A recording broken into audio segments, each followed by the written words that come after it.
Patriarcas y Profetas, capítulo 10. La Torre de Babel. Para repoblar la tierra, de la cual el diluvio había barrido toda corrupción moral, Dios había preservado una sola familia, la casa de Noé, a quien había manifestado: a ti he visto justo delante de mí en esta generación. Génesis 7:1. Sin embargo, entre los tres hijos de Noé, pronto se desarrolló la misma gran distinción que se había visto en el mundo antediluviano, en Sem, Cam y Jafet, quienes habían de ser los fundadores del linaje humano. Se pudo prever el carácter de sus descendientes. Hablando por inspiración divina, Noé predijo la historia de las tres grandes razas que habrían de proceder de estos tres padres de la humanidad. Al hablar de los descendientes de Cam, refiriéndose al hijo más que al padre, manifestó Noé: maldito sea Canaán, siervo de siervos será a sus hermanos. Génesis 9:25.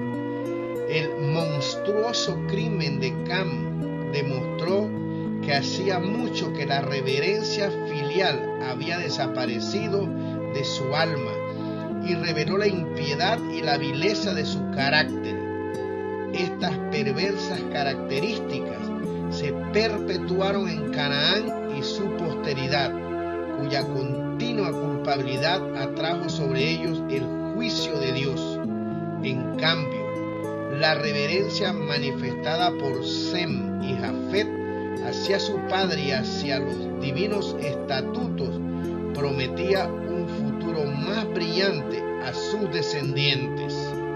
Acerca de estos hijos fue declarado: bendito Jehová, el Dios de Sem, y séale Canaán siervo. Engrandezca Dios a Jafet y habite en las tiendas de Sem, y séale Canaán siervo. El linaje de Sem iba a ser el del pueblo escogido, del pacto de Dios, del Redentor prometido. Jehová fue el Dios de Sem. De él iban a descender a Abraham y el pueblo de Israel, por medio del cual habría de venir Cristo.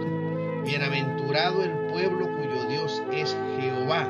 Salmo 144, versículo 15.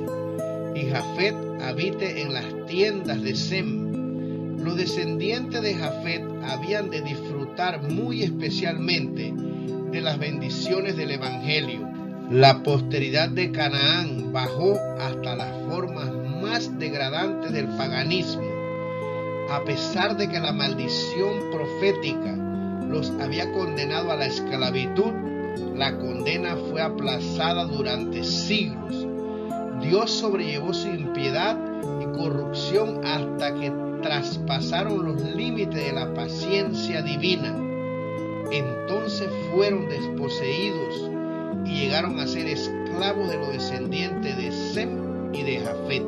La profecía de Noé no fue una denuncia arbitraria y airada, ni una declaración de favoritismo.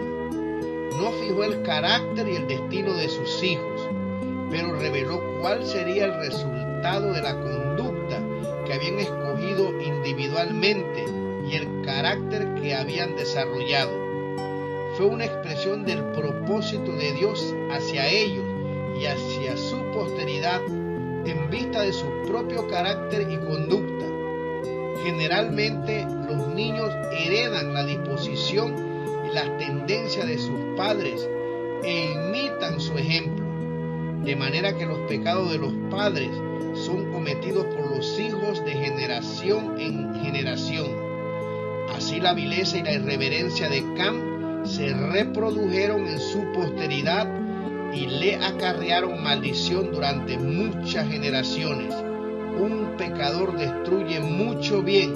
Eclesiastés 9:18. Por otro lado, cuán ricamente fue premiado el respeto de Sem hacia su padre y qué ilustre serie de hombres santos se ve en su posteridad.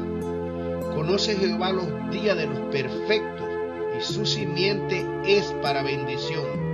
Conoce pues que Jehová tu Dios es Dios, Dios fiel, que guarda el pacto y la misericordia a los que le aman y guardan sus mandamientos hasta 1000 generaciones. Salmo 37, 18, versículo 26, Deuteronomio 7, versículo 9. Durante algún tiempo, los descendientes de Noé continuaron habitando en las montañas donde el arca se había detenido. A medida que se multiplicaron, la apostasía no tardó en causar división entre ellos. Los que deseaban olvidar a su Creador y desechar las restricciones de su ley tenían por constante molestia las enseñanzas y el ejemplo de sus piadosos compañeros, y después de un tiempo decidieron separarse de los que adoraban a Dios. Para lograr su fin, emigraron a la llanura de Sinar, que estaba a orillas del río Éufrates. Les atraía la hermosa ubicación y la fertilidad del terreno, y en esa llanura resolvieron establecerse. Decidieron construir allí una ciudad y en ella una torre de tan estupenda altura que fuera la maravilla del mundo. Estas empresas fueron ideadas para impedir que la gente se esparciera en colonias. Dios había mandado a los hombres que se diseminaran por toda la tierra, que la poblaran y que se enseñoreasen de ella. Pero estos constructores de la Torre de Babel decidieron mantener su comunidad unida en un solo cuerpo y fundar una monarquía que a su tiempo abarcara toda la tierra. Así su ciudad se convertiría en la memoria de un imperio universal. Su gloria demandaría la admiración y el homenaje del mundo y haría célebres a sus fundadores. La magnífica torre, que debía alcanzar hasta los cielos, estaba destinada a ser algo así como un monumento del poder y sabiduría de sus constructores, para perpetuar su fama hasta las últimas generaciones.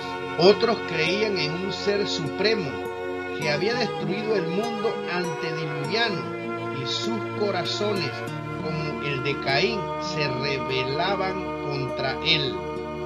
Uno de sus fines al construir la torre fue el de alcanzar seguridad si ocurría otro diluvio. Creyeron que construyendo la torre hasta una altura mucho más elevada que la que había alcanzado las aguas del diluvio, se hallarían fuera de toda posibilidad de peligro. Y al poder ascender a la región de las nubes, esperaban descubrir la causa del diluvio.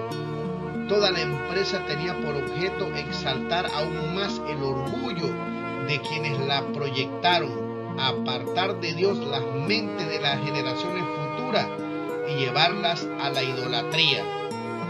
Adelantada la construcción de la torre, parte de ella fue habitada por los edificadores.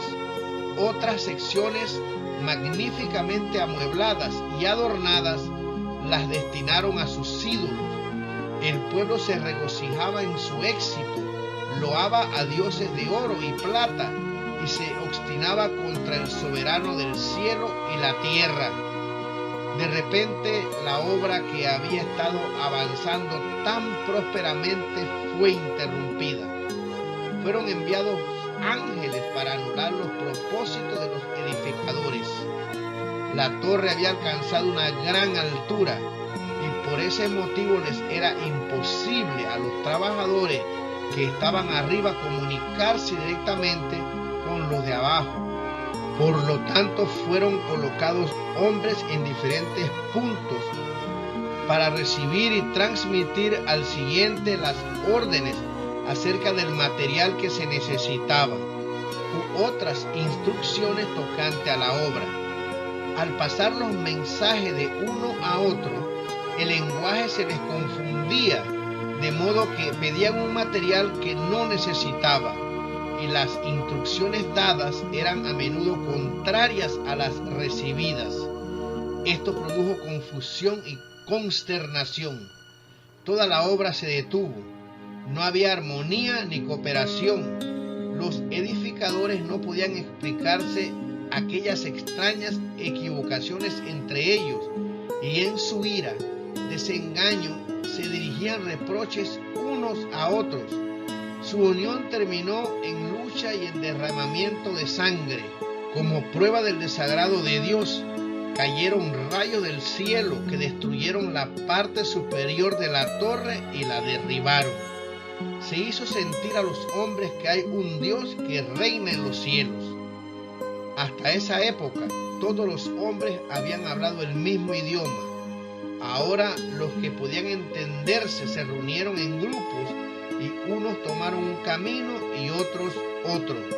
Así los esparció Jehová desde allí sobre la faz de toda la tierra. Génesis 11:8. Esta dispersión obligó a los hombres a poblar la tierra, y el propósito de Dios se alcanzó por el medio empleado por ellos para evitarlo, pero a costa de cuánta pérdida para los que se habían levantado contra Dios. Era el propósito del Creador que a medida que los hombres fuesen a fundar naciones en distintas partes de la tierra, llevasen consigo el conocimiento de su voluntad, y que la luz de la verdad alumbrara a las generaciones futuras. Noé, el fiel predicador de la justicia, vivió 350 años después del diluvio. Sem vivió 500 años, y sus descendientes tuvieron así oportunidad de conocer los requerimientos de Dios y la historia de su trato con sus padres, pero no quisieron escuchar estas verdades desagradables. No querían retener a Dios en su conocimiento, y en gran medida la confusión de lenguas les impidió comunicarse con quienes podrían haberles ilustrado. Los constructores de la Torre de Babel habían manifestado un espíritu de murmuración contra Dios. En vez de recordar con gratitud su misericordia hacia Adán y su bondadoso pacto con Noé, se habían quejado de su severidad al expulsar a la primera pareja del Edén y al destruir al mundo mediante un diluvio. Pero mientras murmuraban contra Dios, calificándolo de arbitrario y severo, estaban aceptando la soberanía del más cruel de los tiranos. Satanás trató de acarrear menosprecio sobre las ofrendas expiatorias que prefiguraban la muerte de Cristo, y a medida que la mente de los hombres iba entenebreciéndose con la idolatría, los indujo a falsificar estas ofrendas y a sacrificar sus propios hijos sobre los altares de sus dioses. A medida que los hombres se alejaban de Dios, los atributos divinos, la justicia, la pureza y el amor fueron reemplazados por la opresión, la violencia y la brutalidad. Los hombres de Babel habían decidido establecer un gobierno independiente de Dios. Sin embargo, había algunos entre ellos que temían al Señor, pero que habían sido engañados por las pretensiones de los impíos y enredados por sus ardides. Por amor a estos, el Señor retardó sus juicios y dio tiempo a los seres humanos para que revelasen su carácter verdadero. A medida que esto se cumplía, los hijos de Dios trabajaban por hacerles cambiar su propósito, pero los hombres estaban completamente unidos en su atrevida empresa contra el cielo. Si no se les hubiese reprimido, habrían desmoralizado al mundo cuando todavía era joven. Su confederación se fundó en la rebelión. Era un reino que se establecía para el ensalzamiento propio, en el cual Dios no iba a tener soberanía ni honor. Si se hubiese permitido esta confederación, un formidable poder habría procurado desterrar la justicia, la paz, la felicidad y la seguridad de este mundo. En lugar del estatuto divino que es santo, justo y bueno, Romanos 7:12, los hombres estaban tratando de establecer leyes que satisficieran su propio corazón cruel y egoísta. Los que temían al Señor le imploraron que intercediese, y descendió Jehová para ver la ciudad y la torre que edificaban los hijos de los hombres. Génesis 11:5. Por misericordia hacia el mundo, Dios frustró el propósito de los edificadores de la torre y derrumbó el monumento de su osadía. Por misericordia confundió su lenguaje y estorbó sus propósitos de rebelión. Dios soporta pacientemente la perversidad de los hombres, dándoles amplia oportunidad para arrepentirse, pero toma en cuenta todos sus ardides para resistir la autoridad de su justa y santa ley. De vez en cuando la mano invisible que empuña el cetro del gobierno se extiende para reprimir la iniquidad. Se da evidencia inequívoca de que el creador del universo, el que es infinito en sabiduría, amor y verdad, es el gobernante supremo del cielo y de la tierra, cuyo poder nadie puede desafiar impunemente. Los planes de los constructores de la Torre de Babel terminaron en vergüenza y derrota. El monumento de su orgullo sirvió para conmemorar su locura, pero los hombres siguen hoy el mismo sendero, confiando en sí mismos y rechazando la ley de Dios. Es el principio que Satanás trató de practicar en el cielo, el mismo que siguió Caín al presentar su ofrenda. Hay constructores de torres en nuestros días. Los incrédulos formulan sus teorías sobre supuestas deducciones de la ciencia y rechazan la palabra revelada de Dios. Pretenden juzgar al gobierno moral de Dios, desprecian su ley y se jactan de la suficiencia de la razón humana. Y porque no se ejecuta luego sentencia sobre la mala obra, el corazón de los hijos de los hombres está en ellos lleno para hacer mal. Eclesiastés 8:11.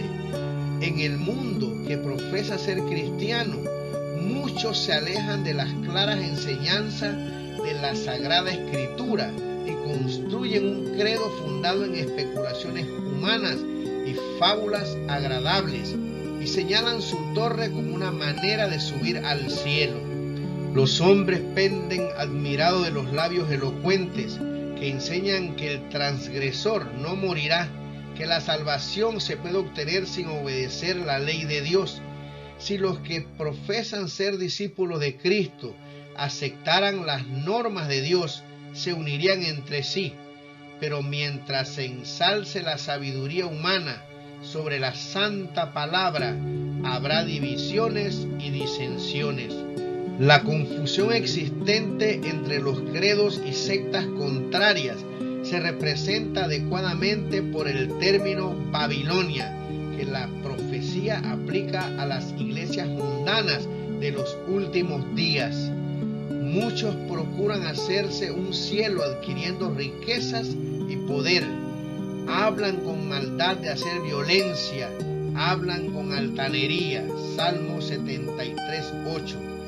Pisotean los derechos humanos y desprecian la autoridad divina. Podrán los orgullosos ejercer momentáneamente gran poder y tener éxito en todas sus empresas, pero al fin solo encontrarán desilusión y miseria.